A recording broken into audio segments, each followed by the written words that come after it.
Hi అండి. ఈ ముంతా తుఫాను వల్ల రైతులు ఎంత నష్టపోయారో మీకైతే చూపిస్తా ఈరోజు. 3 రోజులు తుఫాను వల్ల 6 నెలలు రైతు కష్టపడిందంతా నేలపాలైతే అయిపోయింది. చేతికొచ్చే టయానికల్లా నేలపాలైపోయింది. ఈ కనిపించినంత లెక్క కొంచెం అయితే బాగానే ఉంది. పడినంత లెక్క సాపలాగైతే పడిపోయిందండి. మన పెద్దలు అంటారు కదా, నోటికాడకొచ్చే కూడు నేలపాలు అవడం అంటే ఇదేనండి. కరెక్ట్గా నోటికాడకొచ్చే టయాన్ని నేలపాలు అయితే అయిపోయింది.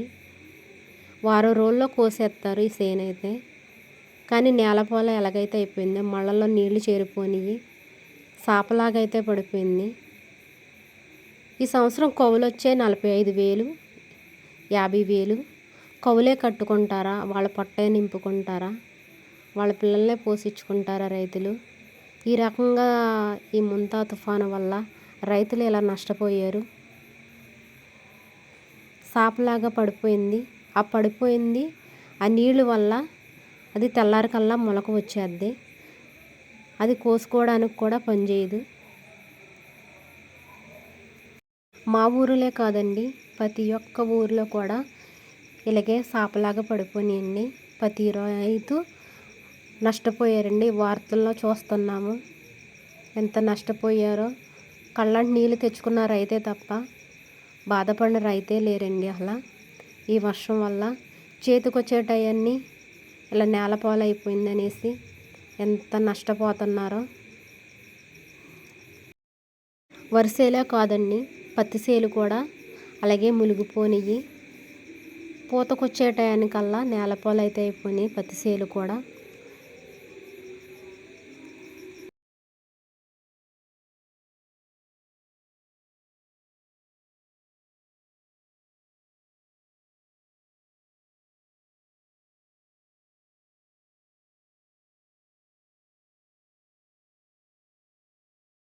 రైతులు పడే బాధ మా కూలోళ్ళకైతేనే బాగా తెలుస్తుందండి.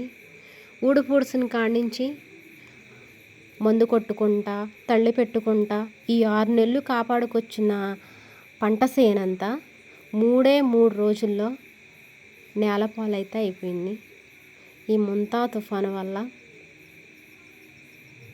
ఇంకా ముందు ఇంకా వర్షాలు అయితే ఉన్నాయి అంటున్నారు. కొన్ని పంట సేలు అయితే పొట్ట మీద ఉన్నాయి, కొన్ని సేలు అయితే చేతికొచ్చేసినాయి. మరి ఇంకా ముందు ఇంకా వర్షాలు అయితే ఉన్నాయి అంటున్నారు. మరి దేవుడు ఏం చేస్తాడైతే.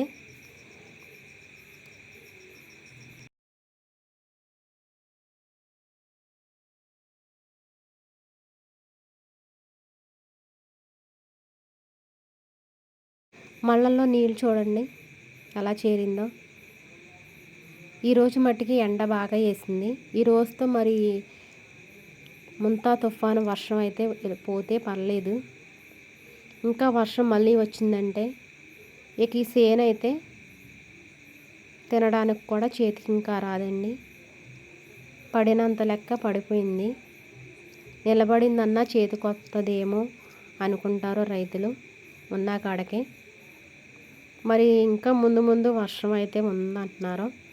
మరి ఏం చేస్తుందో వర్షం.